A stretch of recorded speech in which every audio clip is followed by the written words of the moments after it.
How does a nation controlling 11 time zones and enough nuclear weapons to end civilization collapse without a single invasion? What transforms a superpower into a debtor state, unable to stock its own grocery shelves? And why did the Cold War end not with missiles, but with empty bank accounts? The date is December 25th, 1991. Mikhail Gorbachev signs documents in his Kremlin office, formally dissolving the Union of Soviet Socialist Republics. Television cameras capture the moment for history. What they don't capture is the ledger sitting in the Ministry of Finance 3 floors below, showing a balance that explains everything. The Soviet state is $70 billion in debt and has run out of assets to sell. The Soviet Union didn't collapse because democracy triumphed over authoritarianism. It collapsed because accountants in Western banks realized the checks were bouncing. The story begins not with ideology, but with geology. In 1965, Soviet survey teams working in the frozen expanse of Western Siberia struck petroleum at a site that would become the Samotlor Field. The discovery was massive, eventually one of the largest oil deposits ever found. For Soviet planners, this seemed like salvation delivered from beneath the permafrost. If you're watching from anywhere around the world, I'd love to know where you're tuning in from and what time it is there. Hit subscribe and drop a comment below. The Soviet economy in the mid-1960s was already showing strain. Industrial output was declining.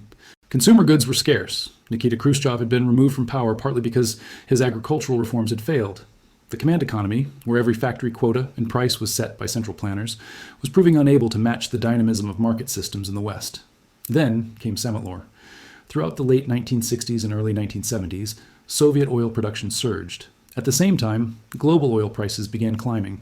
When OPEC imposed its embargo in 1973 following the Yom Kippur War, petroleum prices quadrupled practically overnight. The Soviet Union, which wasn't party to the embargo, suddenly found itself selling oil at unprecedented prices. Hard currency poured into Moscow. Dollars, Deutsche Marks, French francs. These weren't rubles printed by Gazbank. These were internationally recognized currencies that could purchase anything on world markets. For the first time in Soviet history, the state had access to seemingly limitless foreign exchange. The Politburo faced a choice. They could use this windfall to reform their inefficient economy, modernizing factories and improving agricultural productivity. Or they could use the money to paper over the system's failures, buying social stability and projecting military power abroad. They chose the latter. Oil revenue became a substitute for economic reform. Why fix the collective farms when you could import grain from America and Canada? Why improve domestic manufacturing when you could purchase Western machinery? The petroleum wealth allowed Soviet leadership to avoid confronting fundamental problems in their system. By the late 1970s, oil and natural gas accounted for roughly 60% of Soviet hard currency earnings. The economy had become structurally dependent on hydrocarbon exports. They were shipping raw materials out and bringing finished goods in, the classic profile of an underdeveloped economy. Except this one happened to possess intercontinental ballistic missiles. The money funded multiple commitments simultaneously. The state subsidized consumer prices, keeping bread, milk, and rent artificially cheap. Food in Soviet stores cost a fraction of production cost, the difference paid from oil revenues. It funded military expenditures, consuming an estimated 15 to 20% of GDP. It financed support for allied regimes in Cuba, Vietnam, Angola, Ethiopia, and Nicaragua. And critically, it paid for food imports on a scale that would have been unthinkable without the petroleum windfall. Soviet agriculture remained chronically dysfunctional. Despite controlling some of the world's most fertile farmland in Ukraine and southern Russia, the USSR couldn't feed itself. The collective farm system destroyed individual incentive. Equipment was outdated, distribution networks were primitive, huge quantities of produce rotted in fields or spoiled in transit. The solution was to buy grain abroad. American, Canadian, and Argentine wheat flowed steadily into Soviet ports. By the early 1980s, the USSR was spending approximately 30 to 40% of its hard currency earnings on food imports. They were selling oil to their ideological adversaries to buy wheat from those same adversaries. Soviet leadership under Leonid Brezhnev showed little concern. Oil prices remained elevated, often above $30 per barrel. Revenue projections looked solid. The system appeared stable, even permanent. Then the variables changed. In March 1985, the Politburo elevated Mikhail Gorbachev to General Secretary.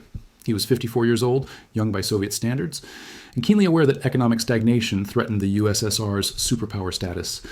Gorbachev launched perestroika, restructuring, aimed at revitalizing Soviet industry and making it competitive internationally. He wanted to move the economy toward intensive growth based on productivity and innovation. This required massive investment in new machinery, worker retraining, and technological upgrading. Perestroika required money. Gorbachev's plans assumed continued high oil revenues. That assumption was about to shatter. In September 1985, Saudi Arabia's oil minister announced a fundamental policy shift. For years, the Saudis had restricted production to maintain high prices. Now they would increase output dramatically, flooding the market. Their reasoning was partly economic and partly geopolitical. Lower oil prices would pressure the Soviet Union while benefiting Western economies. The effect was immediate and catastrophic for Soviet finances. Oil prices collapsed from roughly $35 per barrel in 1980 to below $10 by mid-1986. Soviet revenue from petroleum exports was cut by more than half within months. Some estimates suggest the USSR lost $40 billion in annual income virtually overnight. The fiscal impact was devastating. The Soviet budget had been calculated based on expensive oil. Suddenly, there was a massive shortfall, tens of billions of dollars annually. This occurred precisely when the USSR was locked into expensive commitments. The war in Afghanistan was costing billions. Subsidies to client states continued. The arms race with America's Strategic Defense Initiative demanded resources, and the grain ships still arrived requiring payment in hard currency. There's a widespread belief that the Soviet economy collapsed suddenly in 1991, but the financial crisis actually began in 1986 with the oil price crash. The 5 years that followed were a slow-motion fiscal unraveling. Gorbachev faced impossible choices. Cutting military spending would antagonize the generals. Reducing food subsidies would anger the population and risk social unrest. The alternative was borrowing. The Soviet Union began taking loans from Western banks, primarily German, French, and British institutions. These banks were willing lenders. The USSR had a perfect credit rating. It possessed gold reserves. It had never defaulted on external debt. A superpower seemed like a safe bet. But the borrowed money wasn't being invested in productive capacity that would generate future returns. It was being used for current consumption, buying food, importing consumer goods, maintaining subsidies. This is the definition of unsustainable debt. Borrowing to pay operating expenses rather than to build assets. Complicating matters, Gorbachev launched an anti-alcohol campaign in 1985. Alcoholism was indeed a severe public health problem in the USSR. Gorbachev ordered restrictions on vodka sales and destruction of vineyards. The policy was fiscally catastrophic. Alcohol taxes were one of the largest revenue sources for the Soviet state, second only to oil. By restricting legal alcohol sales, the state lost billions in tax revenue precisely when oil revenues were collapsing. Citizens didn't stop drinking. They produced samogon, homemade liquor, creating a black market that generated zero state revenue while consuming sugar that disappeared from store shelves. By 1987, 1988, the budget deficit was spiraling. The government began printing rubles to cover wages and operating costs. But because store shelves were increasingly bare, production couldn't keep pace with monetary expansion, the printed money had nowhere to go. This created what economists call a monetary overhang. Citizens had cash, but nothing to buy. The shortage economy intensified. Queues became a defining feature of Soviet life. People would stand in line for hours without knowing what was being sold, joining simply because a line indicated something was available. Rationing systems were introduced for basic goods. Barter networks expanded. The official economy was breaking down. Meanwhile, external debt exploded. From minimal foreign debt in the early 1980s, the USSR owed approximately $50 billion by 1989. Western bankers began noticing a troubling pattern. The Soviets were taking new loans to pay interest on existing loans. This is a classic warning sign of impending default. Then came 1989. The Berlin Wall fell in November. The Warsaw Pact nations, Poland, Hungary, Czechoslovakia, East Germany, Romania, Bulgaria, broke free from Soviet control. To observers worldwide, this appeared to be political liberation. For Soviet financial officials, it was an economic disaster. For decades, the USSR had structured trade with Eastern Europe through the Council for Mutual Economic Assistance, using artificial exchange rates favorable to Moscow. When they gained independence, they immediately demanded payment in hard currency for their goods. The captive market vanished overnight. Simultaneously, several Soviet republics began withholding tax revenue from the central government. Boris Yeltsin, leading the Russian Soviet Federative Socialist Republic, instructed Russian tax collectors to keep money in Moscow rather than sending it to the USSR's central budget. Ukraine and other republics followed suit. The federal government's income collapsed. By 1990, the Soviet Union was defaulting on commercial obligations. Ships carrying food imports would anchor offshore, refusing to dock until payment cleared. The checks were bouncing. Finnish Ekonombank, the USSR's foreign trade bank, froze accounts, confiscating hard currency from Soviet enterprises to pay national debts. The gold reserves began disappearing. The USSR had possessed substantial gold holdings. But by 1990, 1991, gold was being sold in panic to finance immediate needs. Investigators later discovered that reserves had dwindled to approximately 240 tons. The rest sold, misappropriated, or consumed in the desperate attempt to keep the state functioning. The ruble ceased to function as money in any meaningful sense. The economy reverted to barter. Factories paid workers in whatever they produced: tires, glassware, furniture, which workers then traded directly for food or other necessities. The educated professional class was impoverished. Teachers, doctors, engineers, and scientists earned worthless rubles, while anyone with access to foreign currency became relatively wealthy. In August 1991, hardline Communist Party members attempted a coup against Gorbachev, trying to reverse the reforms and restore authoritarian control. They deployed tanks to Moscow, detained Gorbachev at his vacation residence, and declared a state of emergency. The coup collapsed within 3 days, not primarily because of popular resistance, though that mattered, but because the plotters had no economic plan. They controlled the military but couldn't put food in stores or pay the state's bills. They were seizing control of an empty shell. When Gorbachev returned to Moscow, his authority was gone. Real power had shifted to Boris Yeltsin and the individual republics. The Soviet Union existed only as a legal fiction. There was no money for government payrolls. Hyperinflation had begun.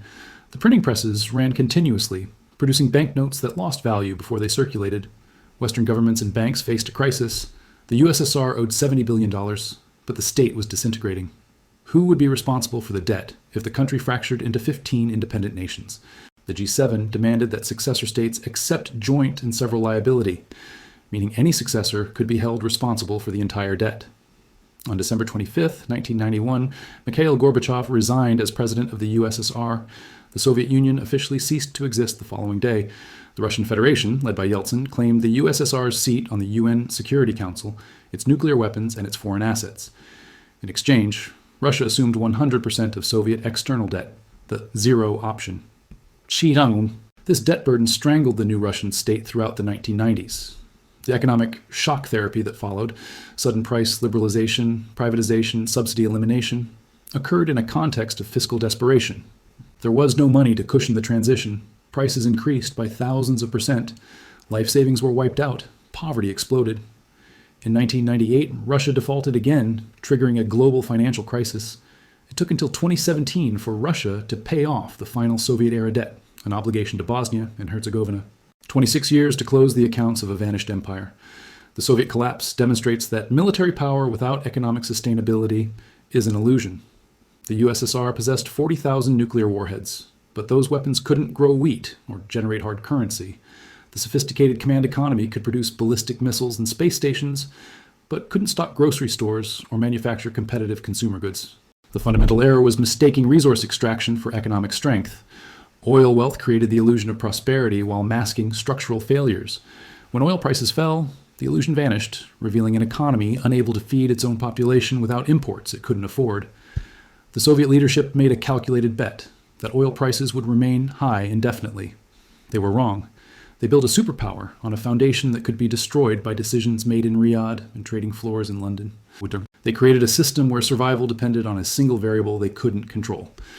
This returns to our opening questions. The Soviet Union collapsed because it constructed a superpower on commodity exports rather than productive economic capacity. The Cold War ended not because one ideology defeated another, but because one system couldn't balance its budget. Military might and nuclear weapons meant nothing when the treasury was empty and the creditors were calling. The final truth was brutally simple. A state that cannot pay its bills cannot survive, regardless of how many tanks it possesses or how much territory it controls. The hammer and sickle didn't fall to an invading army. It drowned in red ink. If this perspective on how empires end gave you something to think about, I'd appreciate it if you subscribed. Economic forces often determine history more decisively than the political narratives we tell ourselves.